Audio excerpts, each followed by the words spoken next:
आदाब, ये आकाशवाणी श्रीनगर है। अब आप शबीर उज़ जमां से खबरें सुनिए।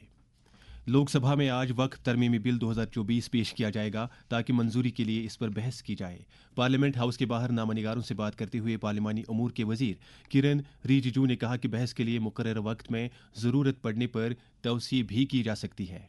बिजनेस एडवाइजरी कमेटी का मीटिंग हुआ और उसमें हमने गवर्नमेंट का तरफ से एक पक्ष रखा कि हम वक्फ अमेंडमेंट बिल में विस्तृत रूप से चर्चा करना चाहते हैं और ये भी स्पीकर साहब ने कहा कि 8 घंटे चर्चा का समय दिया है जिसको बढ़ाया जा सकता है, लेकिन हाउस का सेंस लेकर के हम तो चर्चा चाहते हैं। और जेपीसी ने व्यापक रूप से इस बिल का स्क्रूटनाइज किया, चर्चा किया और पार्लियामेंट में फिर से टेबल किया रिपोर्ट को। फिर कैबिनेट ने इसको जांच करके अच्छा से इसमें जो प्रोविजंस है उसको देख करके फिर से आज हम बिल को लाने का बात कर रहे हैं। इस दौरान अमूरी सारिफीन के मरकजी वजीर प्रहलाद जोशी ने वजाहत की है कि वक्फ तरमीमी बिल का मकसद किसी भी जायदाद को जब्त करना नहीं बल्कि इंसाफ को यकीनी बनाना है। लेफ्टिनेंट गवर्नर मनोज सिन्हा ने राजभवन जम्मू में उड़ीसा डे की तकरीबात में शिरकत की। उटकाला दिबासा के मौजू से मुनक्कदा इस तकरीब में जम्मू कश्मीर में मौजूद उड़ीसा के बाशिंदों के अलावा कुछ ओहदेदारों और कई स्कूलों से ताल्लुक रखने वाले तालिब इल्मों और अमले ने शिरकत की। इस दौरान लेफ्टिनेंट गवर्नर ने कटरा में श्री माता वैष्णव देवी जी के स्थापन में हाजिरी देकर जम्मू कश्मीर और अवाम की खुशहाली के लिए प्रार्थना की। वजीर आला उमर अब्दुल्ला ने खवातीन को बाइख्तियार बनाए जाने की समत में अपनी हुकूमत के पहले इकदाम के तौर पर खवातीन तबके के लिए मुफ्त बस सर्विस का आगाज। इस सिलसिले में उन्होंने श्रीनगर के शेर कश्मीर इंटरनेशनल कन्वेंशन सेंटर में मुनक्कदा एक तकरीब पर मुफ्त बस सर्विस को हरी झंडी दिखाई। वज़ीर आला ने याद दहानी कराई कि उन्होंने रवां बजट इजलास में इस बात का ऐलान किया था कि 1 अप्रैल से खवातीन के लिए रोड ट्रांसपोर्ट कॉरपोरेशन और स्मार्ट सिटी की बसों में मुफ्त सफ़र करने की सहूलत दी जाएगी। उन्होंने उम्मीद जाहिर की कि इस इकदाम से खवातीन का एक जगह से दूसरी जगह आना जाना निहायत आसान बनेगा। अवामी हलकों खास तौर पर खवातीन तबके ने इस इकदाम का वसी पैमाने पर खैर मकदम किया है।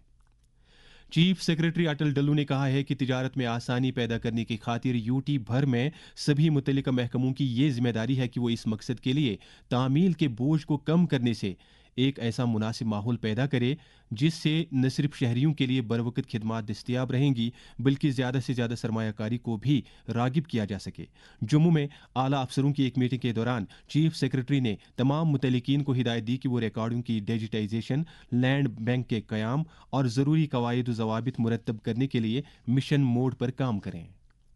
श्रीनगर के मशहूर बाग गुलिलाला में मौसम बहार के इन अयाम के दौरान मकामी, मुल्की और गैर मुल्की सैलानियों का काफ़ी रश देखा जा रहा है। रवां सीज़न में आवाम के लिए खोले जाने के बाद कल शाम तक मजमूई तौर पर 1,56,211 सयाह इस बाग की सैर कर चुके हैं। सिर्फ कल ही 44,646 लोगों ने ट्यूलिप गार्डन का रुख किया और एक गुज़िश्ता 7 रोज़ में सबसे बड़ी तादाद है।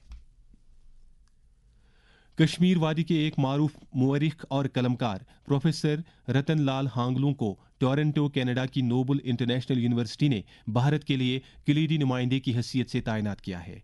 प्रोफेसर हांगलू करीब 40 बरस तक सेंट्रल यूनिवर्सिटी हैदराबाद में अपनी खिदमात अंजाम दे चुके हैं, जिस दौरान उनकी निगरानी में मुतअद्दिद स्कॉलरों ने अपनी PhD की डिग्रियां हासिल की। इसके अलावा प्रोफेसर हांगलू मगरबी बंगाल की कलियानी यूनिवर्सिटी और इलाहाबाद यूनिवर्सिटी में वाइस चांसलर भी रहे हैं। वो कुकरनाग के ब्रेंग इलाके से ताल्लुक़ रखते हैं और उन्होंने अपनी पूरी इब्तिदाई तालीम कश्मीर से ही हासिल की है। जम्मू कश्मीर पुलिस ने ईद के मौके पर उन कुंभों को ईद के तहाइफ पेश किए हैं जिनके शहीद जवानों ने गुज़िश्ता 35 बरस के दौरान अपने जानों की कुर्बानियां दी हैं। इस सिलसिले में अनंतनाग पुलिस के सीनियर अफसरों और एहलकारों ने ऐसे अयालों के घर जाकर उन्हें मिठाइयां और दीगर तहाइफ पेश किए। दरी असना सोपोर पुलिस ने बेहंगम रफ्तार के साथ ड्राइविंग करने वाले 10 दुपहियों को सीज किया है। सोपोर पुलिस ने ही छिजहामा रफियाबाद के मेराजुद्दीन मीर नामी एक मनशियात स्मगलर को गिरफ्तार किया है, जिसके कब्जे से नशीली अशिया की कुछ मिकदार और कुछ नकदी बरामद कर ली गई है। अब दर्ज हरारत श्रीनगर में रात का कम से कम दर्ज हरारत 6.5 डिग्री जबकि जम्मू में रात का कम से कम दर्ज हरारत 16.3 डिग्री सेल्सियस रिकॉर्ड किया गया है। इसके साथ ही खबरों का ये बुलेटिन खत्म हुआ। हमारे यहाँ से खबरों का एक और बुलेटिन दिन में 12:30 पर उर्दू में नशर किया जाएगा। हमें इजाज़त दें। खुदा हाफिज़।